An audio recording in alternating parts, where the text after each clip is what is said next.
Melinda, I can see that the Chancellor is about to start speaking, so we'll cross over right now. Sehr geehrte Frau Präsidentin, verehrte Kolleginnen und Kollegen, colleagues, liebe Mitbürgerinnen und Mitbürger. Compatriots. The 24th of February 2022 marked a change in the history of our continent. In attacking Ukraine, the Russian President Putin launched a war of aggression cold-bloodedly for one reason: to stop the freedom of Ukraine and put it under its yoke. This goes against humanity, this goes against international law, and there's nothing whatever that could justify this attack.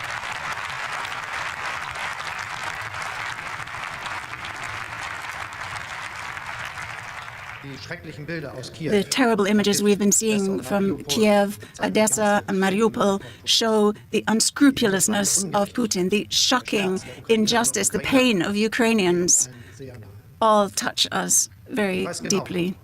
I know exactly what our fellow countrymen and women are asking themselves in the evenings, what concerns they have looking at what they're finding out from this war. Many remember our grandparents or great-grandparents talking about the war, and for younger people, it's impossible to imagine. How can there be a war in Europe now? Many of you have been expressing this outrage in Berlin. We have experienced a break in everything we have known until now, and that means that the world before this attack is not the same as the world before it. Essentially, it's about the question of whether might can break laws, whether we can allow Putin to turn back the clock to the time of imperial powers of the 19th century, or whether we can draw a line in the sand and contain this.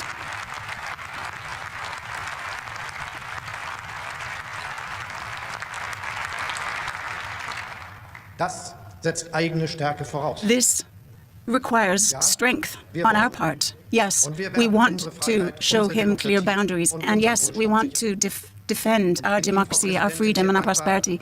And I'm grateful to you, President of the Bundestag, for convening this special session, and I'm glad that I'm able to speak to all of you, and I want to thank all of the leaders of the parliamentary groups of all the different parties for supporting the convening of this special session of the Bundestag. Ladies and gentlemen, in attacking Ukraine, Putin doesn't just want to eradicate a country from the world map. He is destroying the European security structure that we have had since the final act of Helsinki for nearly half a century.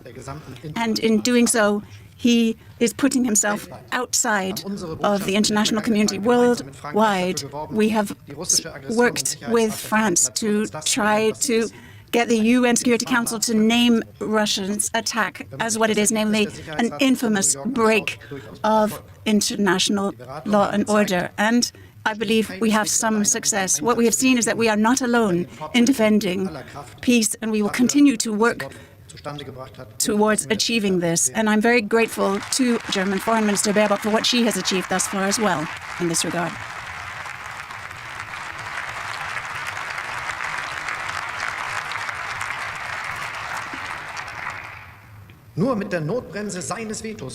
It was only by using the emergency brake of veto, a permanent member of the Security Council, that they could prevent this. That in itself is an outrage.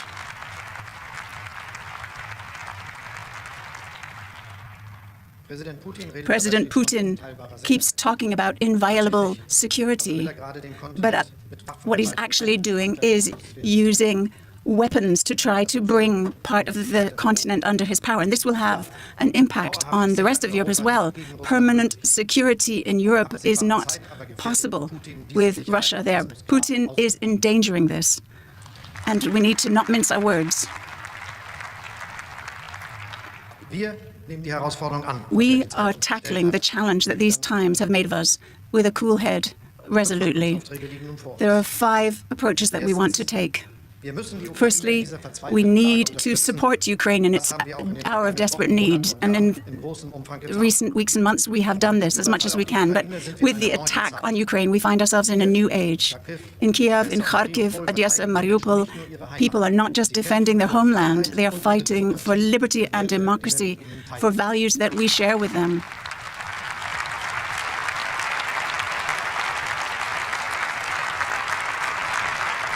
Als Demokratinnen und Demokraten, As Democrats, as Europeans, we stand with you. We stand on the right side of history with you. am Donnerstag hat Präsident On Putin mit seinem Thursday, Überfall auf die President Ukraine Putin, in attacking Ukraine, created a new reality. And this new reality requires a clear response. We have given this clear response. As you know, yesterday we decided that Germany will deliver weapons to Ukraine so it can defend itself.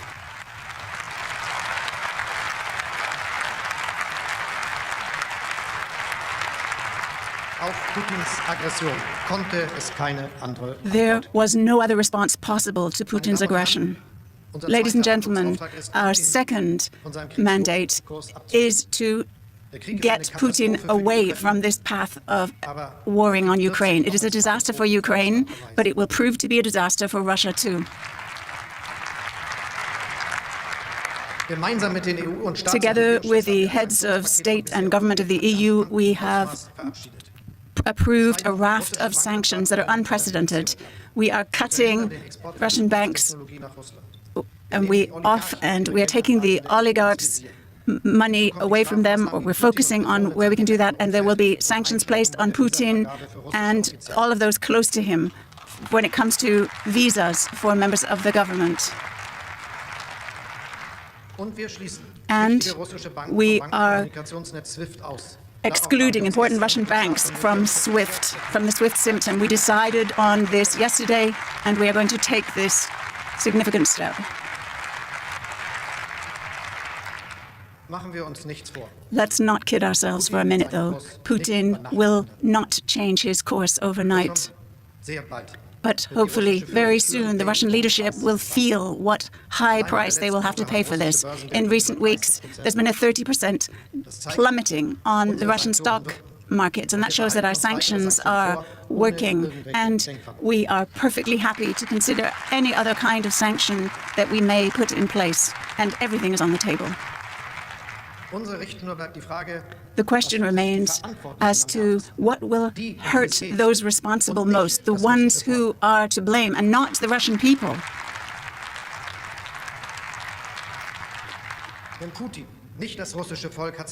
Because it was Putin who chose this war, not the people of Russia, and this is why we must say very clearly that this war is Putin's war.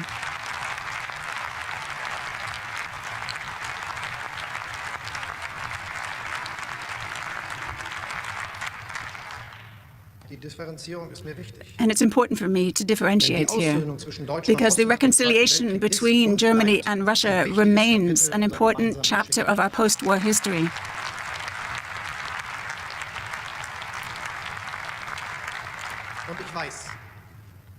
And I know how hard the current situation is to bear for all of those fellow countrymen in Germany who were born in Russia or born in Ukraine. And we will not allow this conflict between Putin and the free world to tear open old wounds and cause new problems.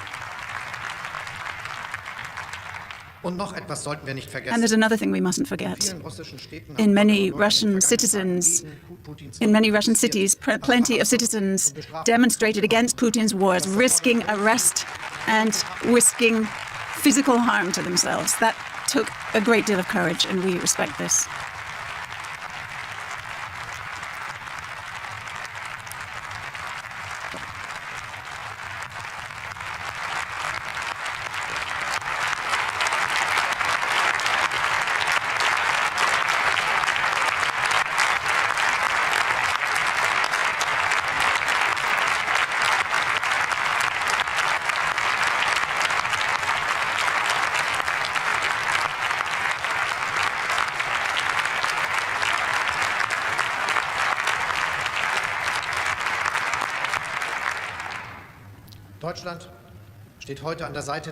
Germany stands today with Ukraine. Our thoughts and our sympathies lie with the victims of the Russian war of aggression. And we also support everyone in Russia who are countering the powerful regime of Putin and rejecting its war. And we know you are many in Russia.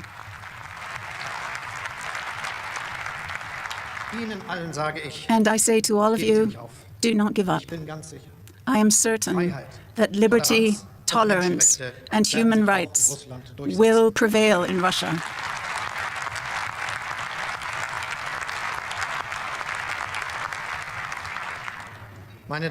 Ladies and gentlemen, the third major challenge we have is preventing Putin's war infecting other countries in Europe.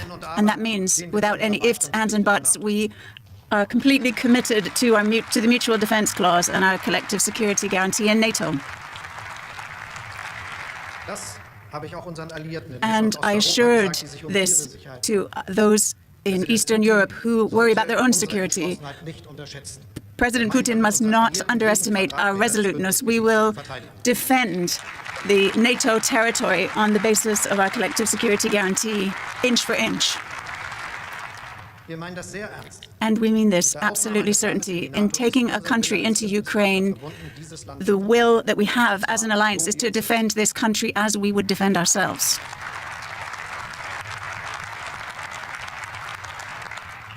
The German Armed Forces has already expanded its support for the Eastern European NATO partners, and for this important signal, I want to thank the German Ministry of Defense. In Lithuania, where we are leading the response task, we have increased our troops, and in Romania, we have expanded our air policing troop as well. We want to set up a new task force in Slovakia. Our Navy is helping with additional ships when it comes to ensuring and policing the North Sea and the Mediterranean. And we are prepared to be involved with air forces in defending the airspace near the Russian border and above the Eastern European countries.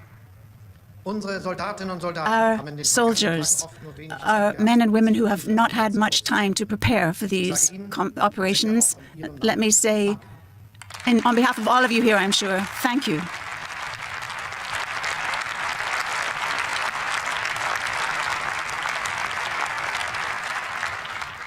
Thank you for your important service in these dark days. Ladies and gentlemen, based on the change that Putin's attack means for us, let me say it heralds a new age, and what needs to be done to keep the peace will be done, and Germany will do its bit. Let me say that clearly. But it's not enough just to say it, because for that, the German armed forces need new, strong capabilities. And this is my fourth issue that I wish to speak about now.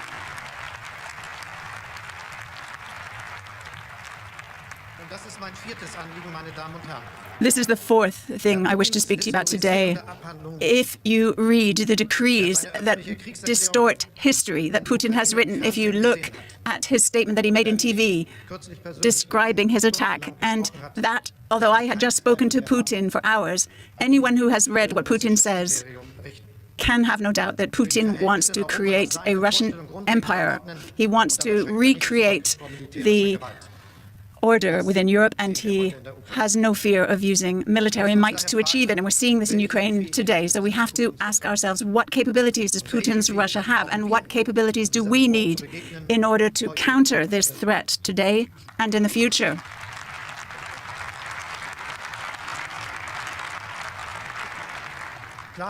One thing is for sure.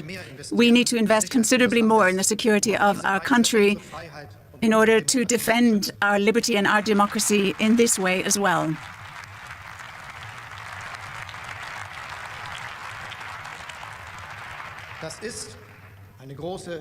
This is a major challenge for the entire country. It means to have a modern, progressive German armed forces, Bundeswehr, that can protect us. In the Munich Security Conference a week ago, I said we need aircraft, we need ships, and we need soldiers who are well-equipped, ideally equipped for their missions. That's what it's about. And this can be done for a country as big as we are, as important as we are in Europe.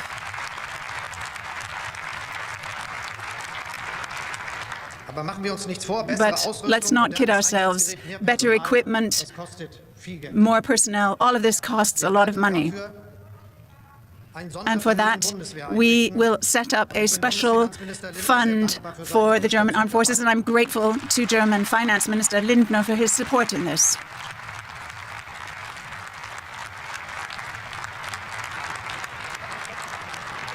Der Bundeshaushalt The 2022 2022 German budget will have 100 billion euros earmarked for this as a one-off, and this money will be used for investment in the German armed forces. From now on, year for year, more than 2% of our GDP will be invested in defense.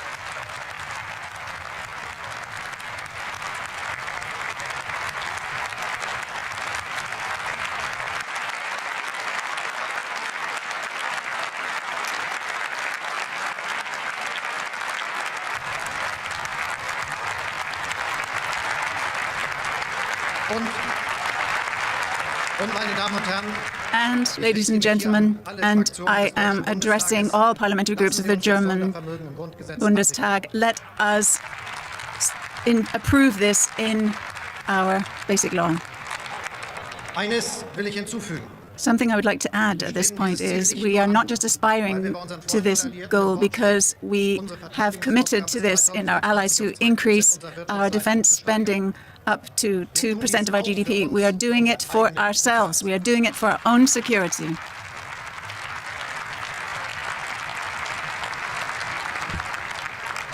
Wohl wissend, dass sich nicht alle Bedrohungen der Zukunft mit den Mitteln well aware of the fact that it will not be enough just to have the German armed forces to stop the challenges facing us. This is why we also need to invest in development.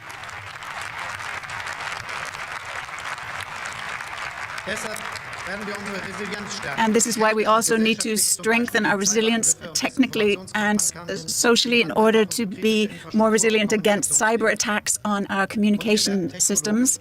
And we will need to keep up technologically as well, which is why it's so important for me that the fighter planes and tanks that are being developed need to be developed with our European partners, particularly with France. We need to build them here in Europe. These projects are now top priority for us. Until the new aircraft get off the ground, we will continue to develop the new Eurofighter together. It's also good that the Euro drone contracts were signed this week. The procurement of the armed drones from Israel is something we are working on as well. And for nuclear participation, we will need a modern replacement for the obsolete Tornado jets. The Eurofighter is going to have electronic warfare capacity, and after that, we will consider further options as carriers. And we will need to do more in the future in order to ensure a reliable energy supply for our country in the future. One important measure for this is something the German government has already done, and we will have to reposition to get rid of our dependency on individual energy exporters.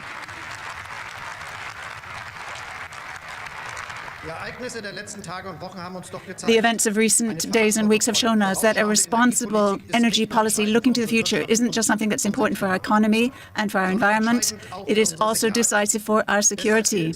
And this is why the faster we can expand renewable energies, the better it is.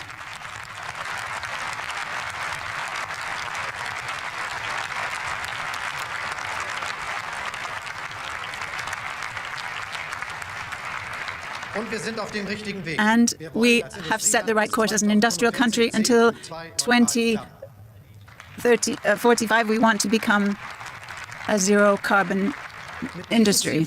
And with this aim ahead, there are important decisions that we will have to take. For example, building up a coal and gas reserve. We have decided that the storage long-term options for gas have to be increased to 200 billion cubic meters, and we will have to buy additional natural gas reserves on the market. And we've decided to have 2 LNG reserves and to build them in as soon as we can. The German economics minister, Habeck, I want to thank very much for all of his efforts.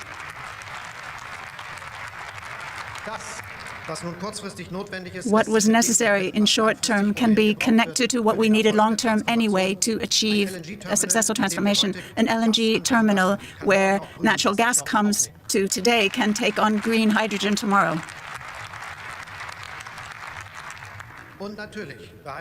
And naturally, the high energy prices are things we need to look at. Putin's war has hiked up these prices. And that's why this week we've put together a package to ease this burden. We have we've got a heating support for low earners and for pensioners, and we will be looking at how to ease this burden on our citizens. Our message is clear. The citizens and the companies in this country will not be left alone in this difficult time. Ladies and gentlemen, the change that Putin has undertaken doesn't just affect our country, it affects Europe as a whole. And this means there are opportunities and challenges. The challenge is to sustainably strengthen the sovereignty of the European Union. The opportunity is that we can join forces in a way that we have shown we are able to do. See, for example, the package of sanctions. For Germany and for all other EU member states, this means not just asking what we can get out of Brussels for our own country, but to ask what is the best decision for the European Union.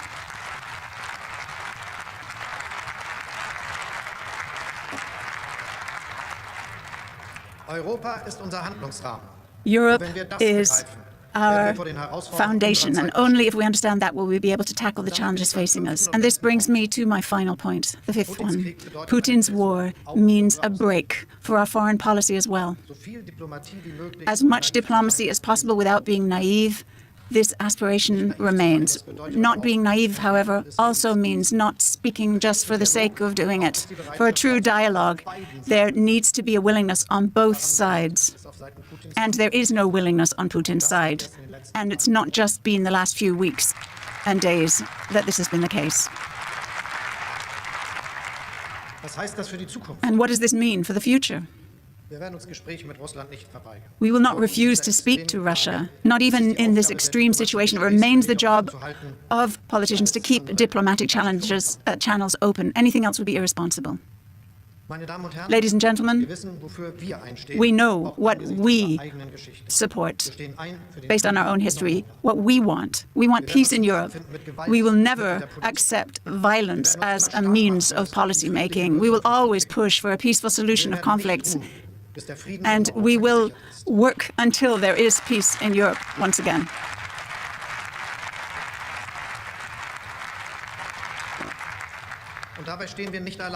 And we are not alone in this. We are working with our friends and partners in Europe and across the globe. Our greatest strength are our alliances. We owe it to them that for over 30 years we have been a unified Germany living in prosperity and peace with our neighbors. If we want these last 30 years not to be a historic exception, we must do everything we can to work towards cohesion within the EU, the strength of NATO, and closer contacts to those who share our values worldwide. I am optimistic that we will succeed, because rarely were we so resolute with our partners as we are today.